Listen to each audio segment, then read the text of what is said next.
இப்போ எல்லாருமே கார் ஓட்டுறோன்னு ஓட்டுறாங்க.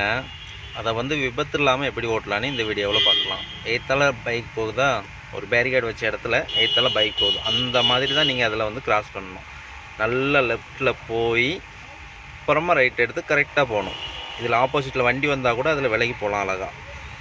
அந்த மாதிரி தான் போகணும். சில பேர் என்னென்னா அப்படியே ராங் சைடில் ரைட் சைடில் போய் அப்புறம் லெஃப்ட் சைடு வர்றாங்க. அதெல்லாம் தவறு. அது எய்த்தால வண்டி வந்தால் அவங்களுக்கு விலகிறதுக்கு வழி இருக்காது, நேராக இடிச்சிட்டு தான் நிற்கணும்.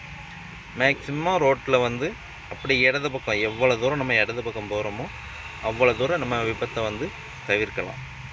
எல்லோரும் அப்படி ஓட்டி பழகுங்க. நல்லா ஓட்டி தெரிஞ்சவங்களுக்குமே திமிர்த்தனமாக அப்படி ஓட்டாதீங்க. ஃபுல்லாக கவர் பண்ணி ரோடு ஃபுல்லாக கவர் பண்ணலாம் அப்படி ஓட்டாதீங்க. அது என்றைக்குமே ஆபத்து தான்.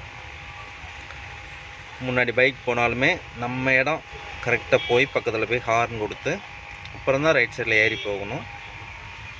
நம்ம ரைட் சைடில் போகும்போது இந்த உள்ளே இருந்து ரைட் சைடில் உள்ளே இருந்து தெருக்குள்ளே இருந்து வர்றவங்களாம் ஏதாவது வந்தால் நம்ம கேர் பண்ணலன்னா அது இடிச்சிட்டு நிற்கும்.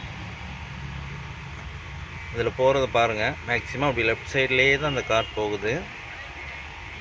எய்த்தால் வர்றவங்களுக்கு எந்த டிஸ்டர்பன்ஸும் இருக்காது. நீங்கள் லெஃப்ட் சைடில் போகும்போது ஒரு சின்ன விபத்து நடந்தால் கூட அது ரொம்ப லைட்டாக தான் இருக்கும். லைட்டாக உரசிச்சு பட்டுச்சு அந்த அளவுக்கு தான் இருக்கும். ஆனால் ரைட் சைடில் ஏதாவது விபத்துனா அது ரொம்ப கொடூரமாக இருக்கும்.